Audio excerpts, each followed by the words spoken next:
Hey, it's Jim Reed with Next Level Coaching, and this is a podcast. I do one or two interviews a month with top producers from within our company, and actually coming soon, I'll be interviewing top producers from outside our company, so we get some tidbits from them. So that will be exciting. So look forward to that in the next month or two. But today, I'm super lucky to have Chris Kloc with us. Chris, thanks for joining us today. Yeah, excited to be here. Big honor. So I asked Chris to be interviewed because he's what I call an up and comer. He's been in the business a short time. We're going to get all those details in a minute. But listen, I was lucky enough to get in a coaching program. Let's see, 24 years ago. Woo. And I was lucky enough to be a coach for that program for about 20 years. And it changed my life. And one of the deals that Rick made with me back then was stuff he taught me, I had to agree to teach other people, pay it forward. The program was very much about giving back then, which is what I loved about it. And it's really what I have in my vision of next level coaching is a bunch of people getting together to make each other better and then giving back, because that is really what makes it worth it, in my opinion.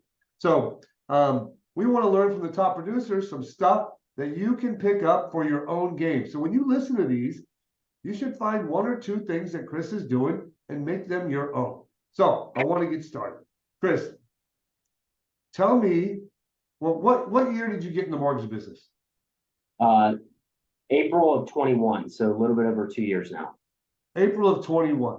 So how many loans did you do in 2021? And I didn't ask you for to gather this data, so if you don't know it exact. 26. Huh? 26. You did 26 loans in 2021. That's not a whole lot of loans, but it's still 2 loans a month. 2 loans a month in this business is 100 grand a year, maybe a little more. That doesn't stink. Like, people get confused and they think there's all this pressure for everybody to do 20 loans a month, Chris. That's not what I want. What I want is people to get what they want. So if you tell me you want 4 loans a month, our program's going to help nudge you that direction to get you 4. If you tell me you want 40, I'm going to nudge you a little harder. How hard do I nudge you? Very hard. Very hard. Why do I nudge you very hard? Because I asked for it. You told me you wanted to be the #1 loan rep at this company. That's what you told me. Yes, sir. Yeah. I don't remember that specifically, but that doesn't surprise me that I said that. I do. How many loans did you do in 2022? 78. Wow, 78. So you tripled. How many loans have you done so far this year? 40-ish, 42. 40-ish, and that's through what? 4 months or 5? Halfway January, through. February, March, April. It's through 4. Yeah, we're not done with May yet, are we? I'm counting half of May. Okay, so 4.5 months. So 40 loans through 4.5 months. How many is that on pace for? Hold on a minute. Hey Siri, what's 40 divided by 4.5? That would be approximately. It's 9. So you're on pace for 12 times 9 is 110. You're going to bust 100 loans this year for the first time. That's awesome. Before we get into that, I want to know 2 things. What did you do before the mortgage business? And what made you get into the mortgage business? Yeah, so I was an underwriter at a big insurance company for 7 years. I don't even know how I got there. It was kind of like, out of school, I thought I wanted to be a salesperson, whatever the heck that meant. And I did door-to-door cancer and heart attack policy sales. And it's not 1950. And I knocked on doors for 2 months. And I said, screw that. I never want to do that again.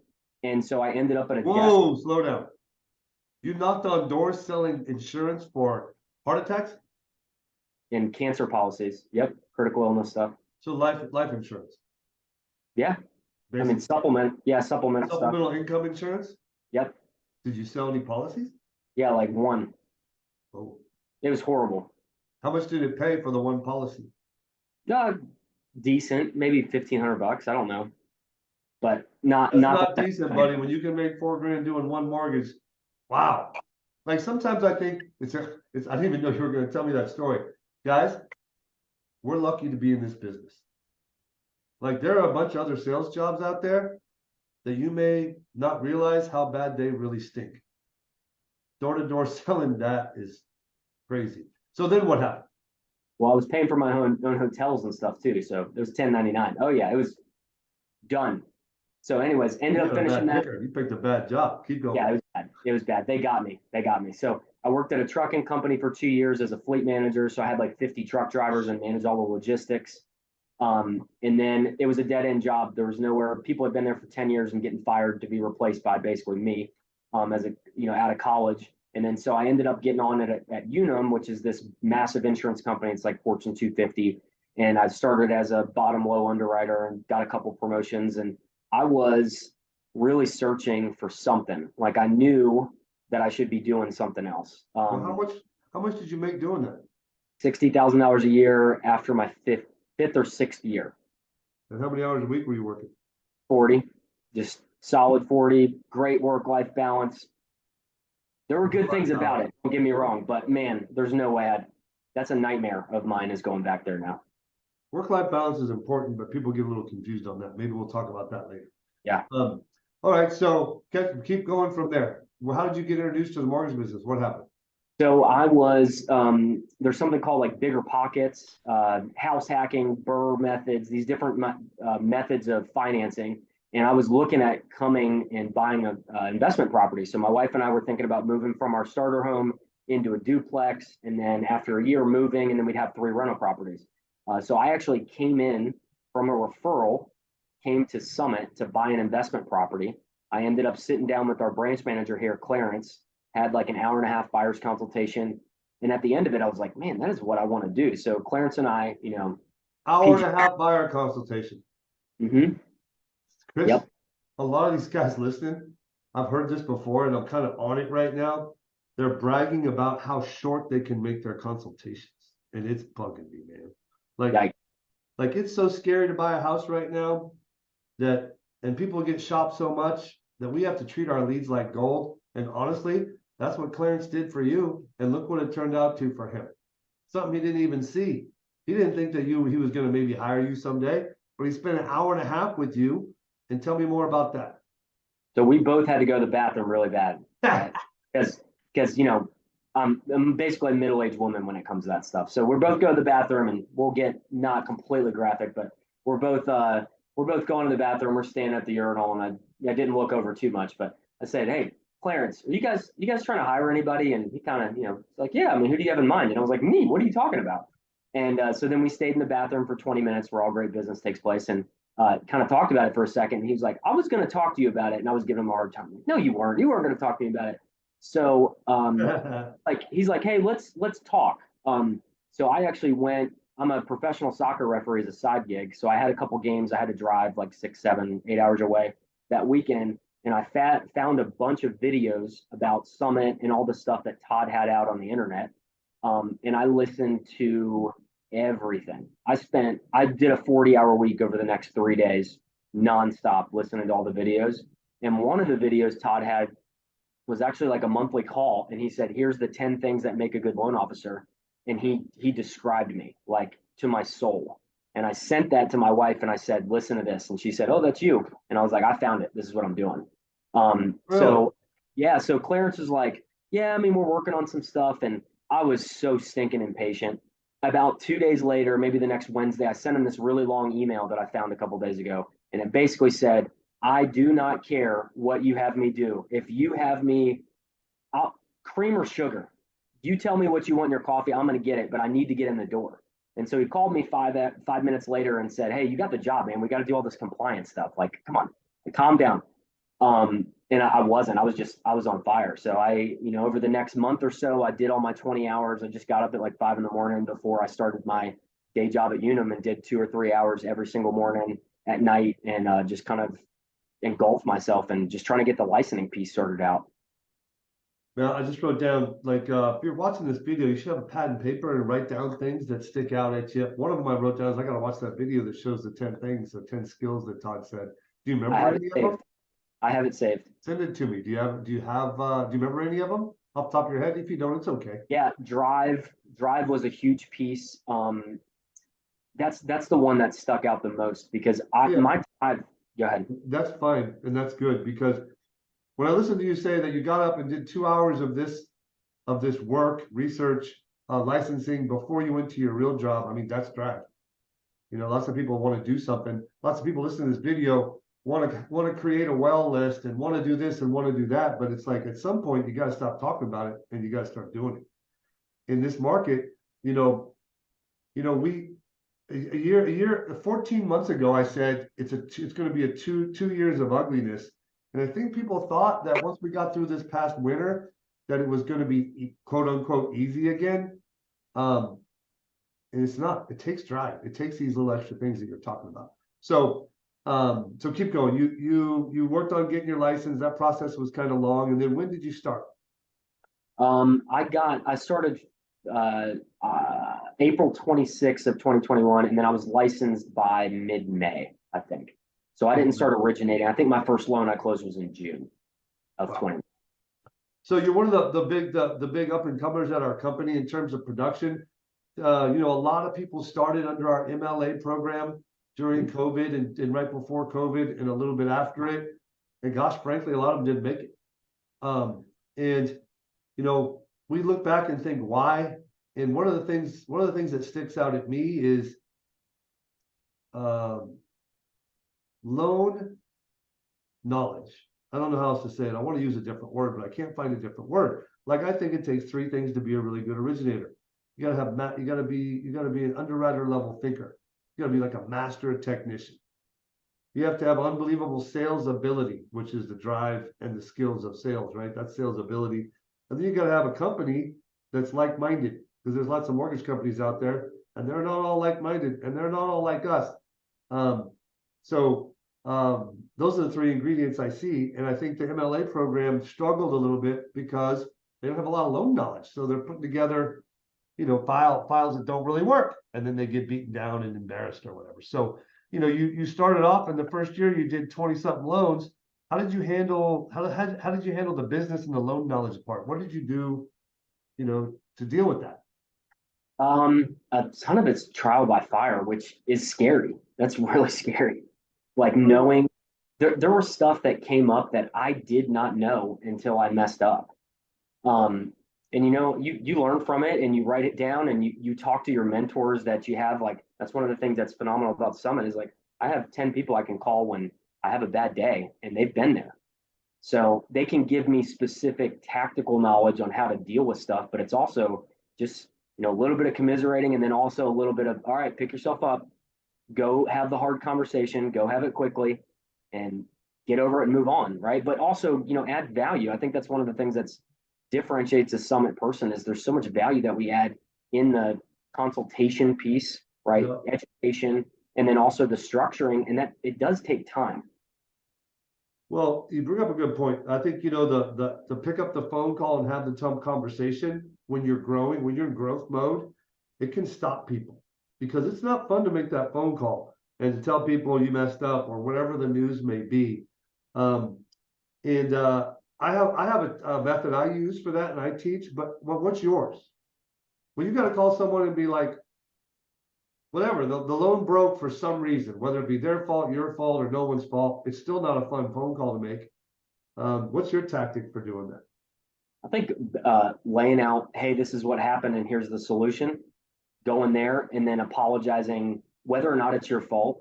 I think that's one of the things that, like extreme ownership. I don't know if you know Jocko, Extreme Ownership. That's a really good book. And whether or not it was the underwriter or it doesn't matter who it was, it's your fault. So just take ownership and then move on. I hate that. I hate it's always my fault. I swear I hate it, but it's so true. Like every time I get in my life where I'm sick of being the one who always has to says it's my fault. So I decide, you know what? I'm going to tell people when it's their fault. And I'm not going to do that anymore. Every time I've done that, Chris, I've messed up everything. So it's called, what's the name of the book? I want to read it. Extreme Ownership. Oh, Extreme Ownership. I will handle that. All right. So my tactic for that is, if you guys want to write this down, because I think writing things down, even if you never look at it again, gives it a way stronger chance of sticking in your brain. So the way I do it is, step number one is to call them and say, hey, this is Jim with Summit, and I want to take a couple minutes. Do you have a couple minutes? And they're like, yeah, sure. hey, I want to give you a really good update, and then I want to give you some time to ask me questions. Is that okay? Yes. They're always going to say yes, right? For me, it's a good way to start the call, because I have heard people say, Chris, hey, it's Jim with Summit Funding. I have bad news. I swear I've seen them start a call that way. Don't do that. Don't do that. They may not think it's bad news. You don't know. You don't know. So start it that way. Hey, it's Jim with Summit Funding. I want to take some time to give you a really good update and give you some time to ask me questions. Okay, sure. And then I start with where we started. I'll say, here's where we started. When we first met and we decided to do your loan, we decided to do this. And maybe I'll say, and your income was $5,000 a month and you had about 10 grand in the bank. And we were going to do this kind of loan. And then I tell them what happened. So then we got the paycheck stubs and the income didn't match. And I talked to you about it a couple of times and you explained it. And then I contacted your office and they gave us a verification of employment in a letter. And what it really means is you're not full-time. You are variable, which is not the same thing as part-time and it's not the same thing as full-time. And I don't really like it. It's kind of like the new math, Chris. I don't really understand it. But I do know that you are variable. So what that means is instead of $5,000 a month, you really make $3,850. So then here's our options. Here's what we can do to fix it. We can pay off these 2 bills or we can get a cosigner. If we pay off the 2 bills, it brings the ratios back and the cosigner obviously would hopefully help your income depending on the cosigner. That's kind of a loose example of what the message may be about. But it's ask them for time. Tell them you're going to give an update and give a chance to ask questions. Start at the beginning, tell them what happened, and tell them how we're going to fix it and give them 2 options moving forward. I just want to stop and explain that because I think it's valuable for people. All right, so you've had some success. Like, what is your business? How do you feel about your business right now? Is it growing, shrinking? Are you scared? What are you thinking about all these changes? Tell me how you're feeling. Definitely growing. It's fun. I think that's what I think every day when I come to work. Like, yeah, is it a lot? Yeah, but I'm really task oriented and I'm really competitive, and so we have so many killers at Summit that I can just look around and it drives me more. Like when that leaderboard comes out every month that they send the month end and every week they send the week, I look at that every single time. Yeah. And okay, who am I chasing? And I'm always chasing somebody. So that's what's kind of fun for me. I feel really good. There's a lot, right? There's a lot to deal with. What's really fun is just taking a snapshot of how I do things now and looking back and saying, man, that is not, I would run circles around me a year and a half ago. And it has all to do with coaching. That's a huge piece. Having mentors at the company that pour into you. Like the first loan officer retreat we went to Sacramento, and Jonas came a day early to meet me. And I was like, what? Like, this guy's a killer. Like, why is he meeting with me? Like, I'm just a normal guy. And he spent time with me that night and like started pouring into me. And I was like, I want to be like that guy. So I've picked 5, 6 different people at the company that I want to pick up on, that I want to be like this person. I mean, from you to Robin to Joe, to Adam Noon to Manti to Massa. I mean, there's a bunch of other people. Chelsea Clark, Chase Hodge. There's all these different people that I look at and I'm like, I want a little bit of that and a little bit of that, and then kind of make it your own. So it's definitely growth mode. I have so much to learn. Like, I genuinely mean that. I have so much to learn.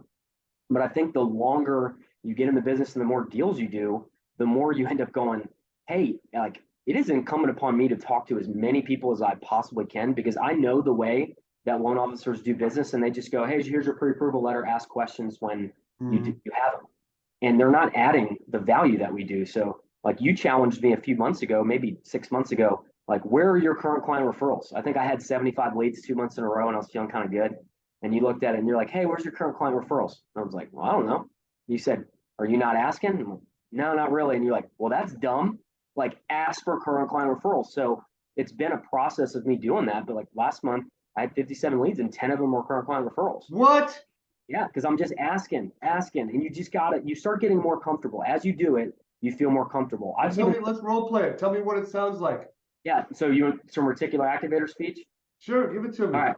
So essentially, I'll say in the beginning, I'll say, hey, we're going to go over 4 things, just a quick agenda. Okay. We're going to talk about the process.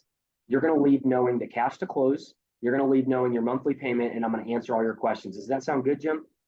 Yeah, it sounds exactly why I'm We, here. we go through all that. And then at the end, I say, hey, so we went over the process. Do you feel good about that? Totally. I feel way more educated than anybody else I'll ever talk to. And that's what they say. You feel good about the monthly payment? We backed into what is best for you. Yep. Okay. And we feel good about the cash to close, and we know exactly how to get your realtor to write it in the way that will get you that cash to close. Yeah, that sounds good. Okay. And all your questions are answered at this point. You're going to come up with 1,000 more, I promise you. But at this point, feel good about the questions? I do. Okay. Can I ask you for a favor? Sure, what do you need? All right. So we got this thing. It's called a reticular activator. All right. I know it sounds made up. It sounds like a flux capacitor, but That's true. it's actually a real thing. Okay. So this is so Jim, what kind of car do you drive? I drive a gray GMC, or excuse me, Ford F-250 trimmer package, baby. It's nice. I Oh, like it. do you see a lot of Ford F-250s on the road? But I never even knew what a trimmer was, and now I see them all over the place. It bugs me. I don't even know what that is, and I've never seen one. You want to know why? What? Because I don't have one. Huh. So that being said, like you believe it or not, you are a home expert. After us spending an hour and a half together now, you know the process. Nobody knows this, like we talked about. Nobody knows the process, and nobody really leaves knowing their cash to close and monthly payment. So you've got this antenna up where you are ready and willing and talking about buying a house.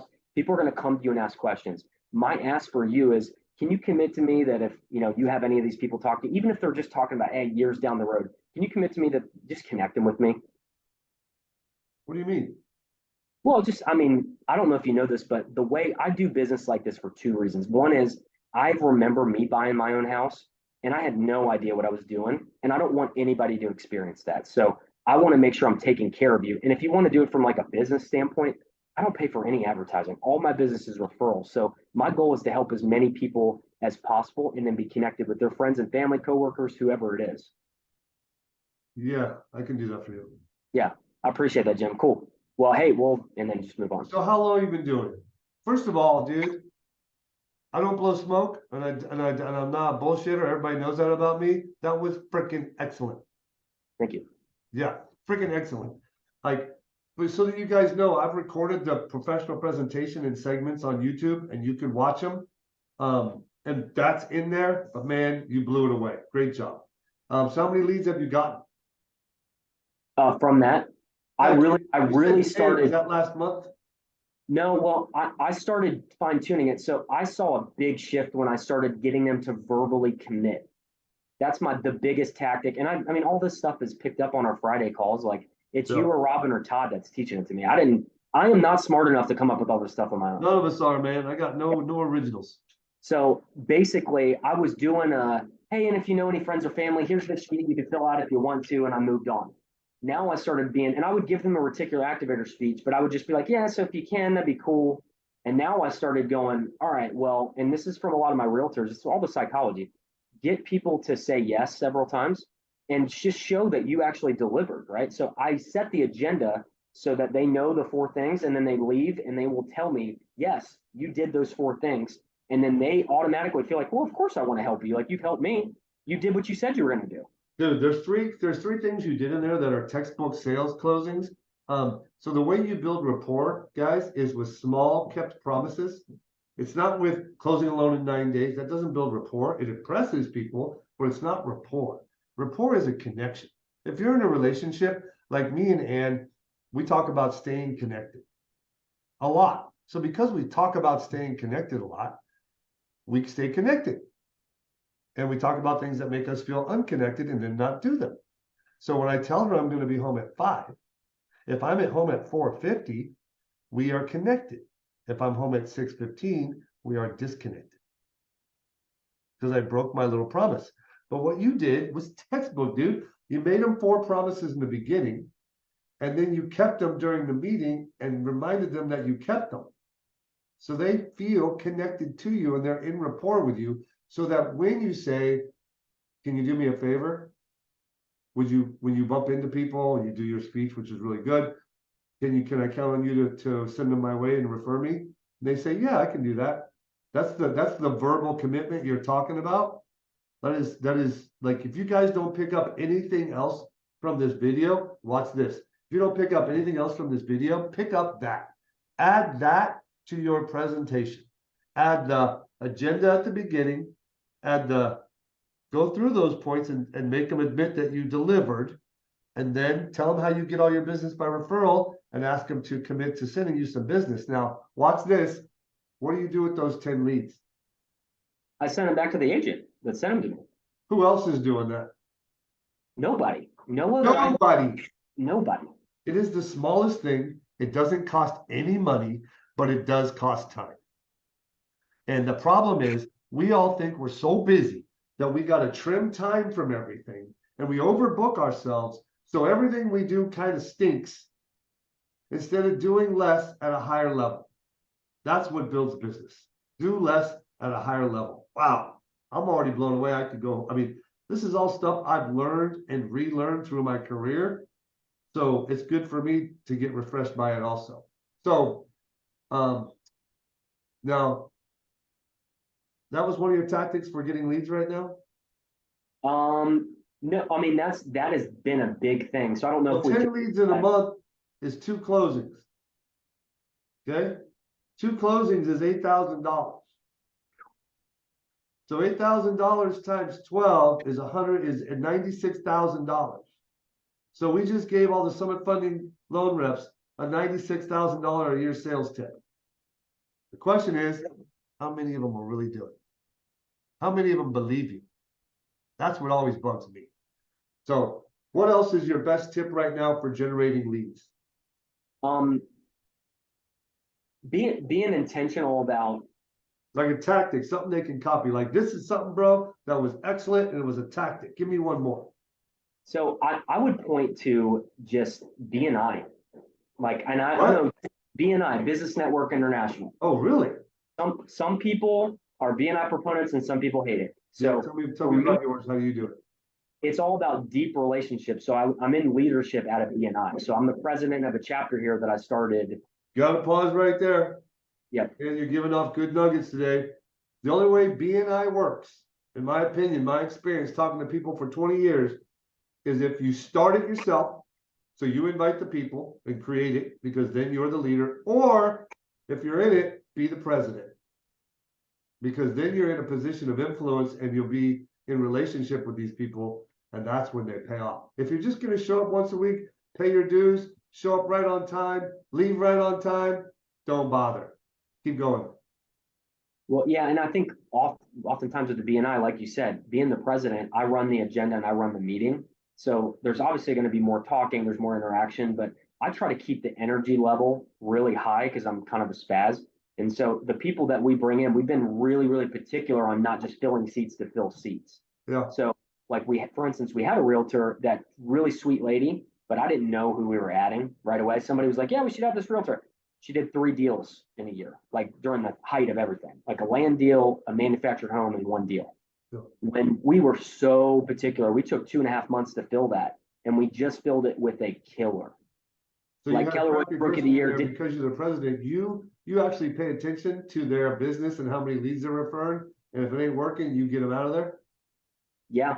And we've had a lot of people apply and we said no to. Wow. So just so that's so good, bud, because then it's exclusive. No one wants what everybody can have. Yeah. So BNI's been big. I mean, I think 40% of my closings last month were from BNI, which is the highest it's been. But I'll take it. Again?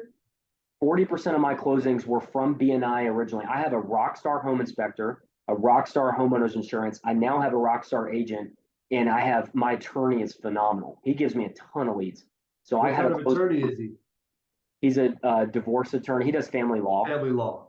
But he's very unique. He's really personable. Hey, and is also I think that's the right attorney. I think that's the right attorney to have in the deal. He's awesome. He's awesome. So that's kind of, it was kind of spread out between those people, but my home inspector introduced me to, I've got 10 agent relationships from my home inspector because everybody loves her. Yeah, you're saying your home inspector that's in your BNI group refers you to agents, because that home inspector, they know so many agents, that's where they get their business, and they turn you, wow, dude, pretty brilliant, bro. and obviously I return the favor for her because I think she's the best. I'm Of course. also, my word is really important to me. So if I don't think you're the best, I'm not going to refer you. And I think people know that. So I refer her all day long. I have a part of my loan presentations about her. Well, oh, that's pretty cool. So two good tactics for generating leads. One is get good at CCI, or excuse me, at current client referrals. Get Mhm. really good at it. Copy his presentation exactly. And then do a BNI group. I think that's really good, being super picky and running it. I tell people this, if you're in a BNI group and it's in the morning, even if you're no good at it, at least you put a suit on that day and you went to work early that day. So after you leave the BNI group, go to the office and work. Just that's kind of worth it for some people. Um, so then what are your two, the other thing I told you I was going to ask about is your two best tactics for picking up new realtor relationships, different than the two we just shared, because I can see how BNI would be that. Yeah. What else are you doing right now to pick up new realtor relationships?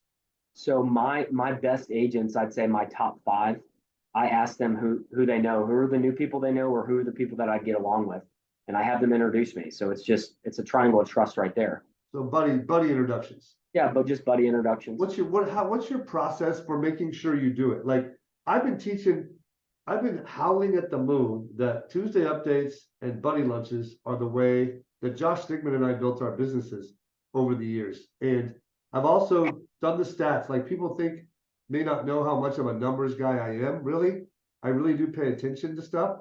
And I know that most 80% of the relationships that my friends have, my friends that are top producers, 80% of them are from Tuesday updates or from buddy lunches. And by buddy lunches, I expand the definition to mean buddy introductions. It doesn't have to be a lunch.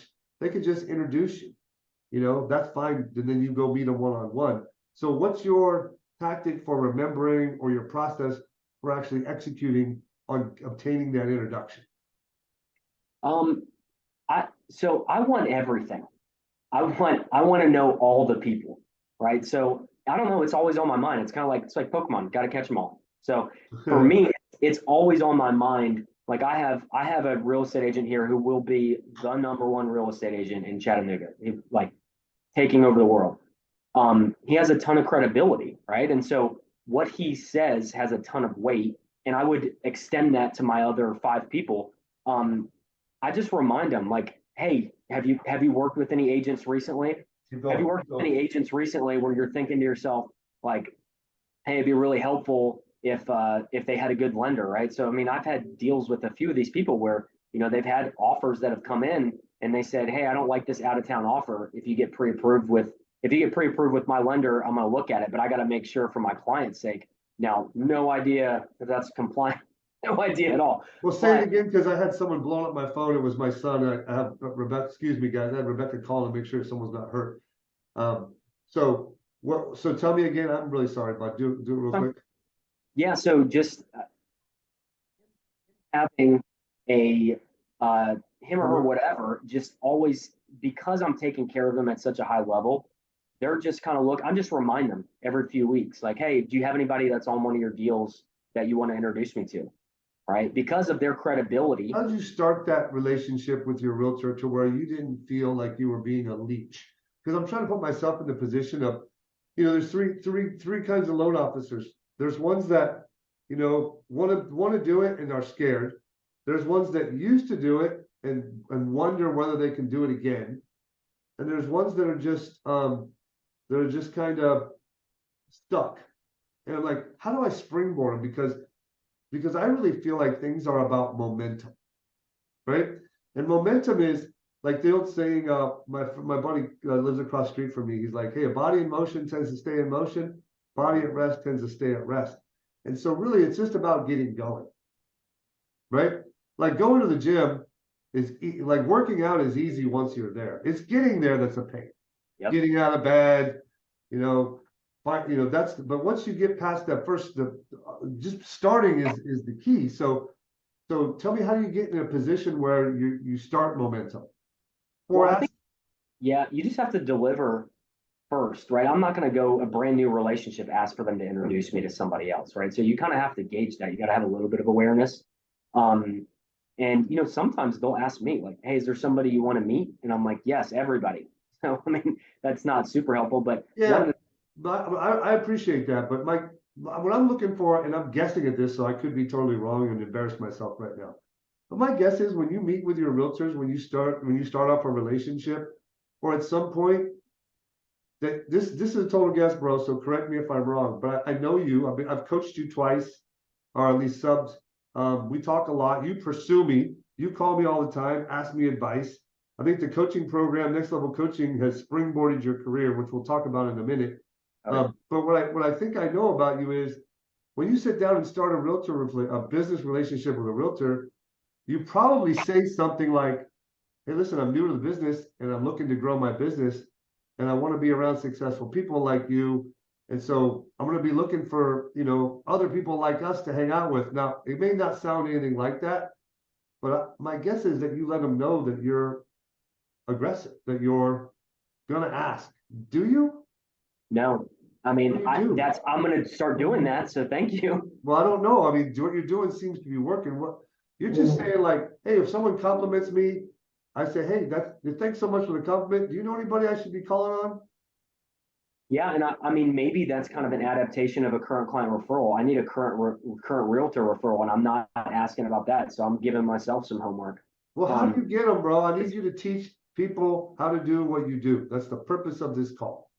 So teach us um, when and how you ask your realtors for introductions.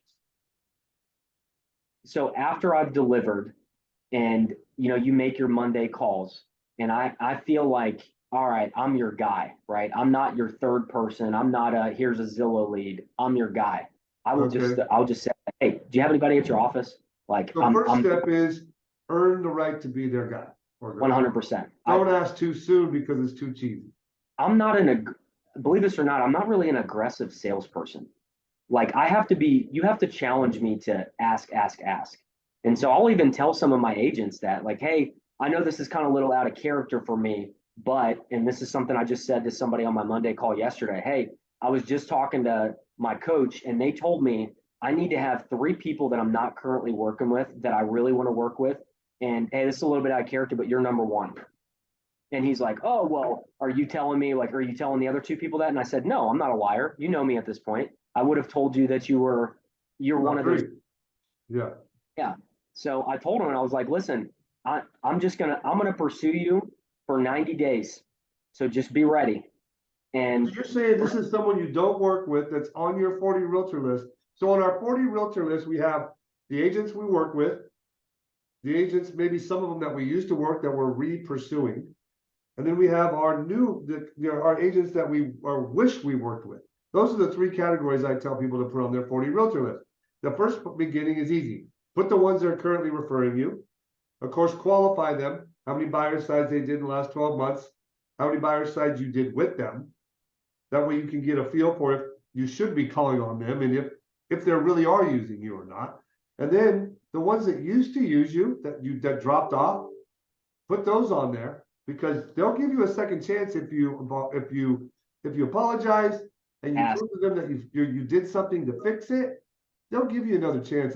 I mean, almost all the time, honestly, is what I experience. hmm? And then the rest of your 40 realtor list is prospects. Those are realtors that you don't work with. You may know them, they may know you, but they're not referring you and they're good and you want them. So this conversation you're telling me about is from a prospect. Yep. So this is someone you're kind of cold calling, or maybe they were a listing agent on one of your sides. I had an agent that I did CrossFit with that ended up telling me, hey, come do a presentation at my office. And it's a boutique office with like 10 agents. And I was like, oh, that guy's a killer. I want to talk to him. And so talked to a buyer's agent, 2-step close the buyer's agent. Um, and, started to kind of call. He gave me a couple Zillow type leads and Yeah. I just got anything. And then he told me, he's like, I'm looking for you. Said, I've had a lot of listing stuff, but he knows now that I want him. Like I want to be in Nice. a relationship with that guy. He is growth mindseted. He's a killer. He has 7 buyer's agents now, and he's been in the business for 2 years. Like this Wow. is who I want to be with. And I told him, I said, hey, this might be kind of weird analogy, but when you're doing relationship stuff and you're looking to be in a relationship with somebody, you are moving in a direction when you're not just like, oh, I need somebody, but you're in a healthy spot in life You're moving in a certain direction, and then you look to the left and you look to the right, and you see who's moving in that direction with you, right? And Wow. but you go, like, for instance, like with my wife, I was moving in a direction of being a newer Christian and trying to pursue my faith, but I also really wanted to be married. So it took me a little bit to not be looking around like this. And I'm like, okay, this is me. And she was a friend in college, but I kind of looked to the left and she was still there. And then at that point, like we were moving in the same direction. So I kind of just told him that story and said, like, hey, I see you moving in the same direction. You're a killer. You're growing. You want to be the biggest, baddest real estate agent in Chattanooga. When I asked you when we met, that's what you said is you're going to be the biggest. Guess what? I'm going to be the biggest lender. Cool. I love it.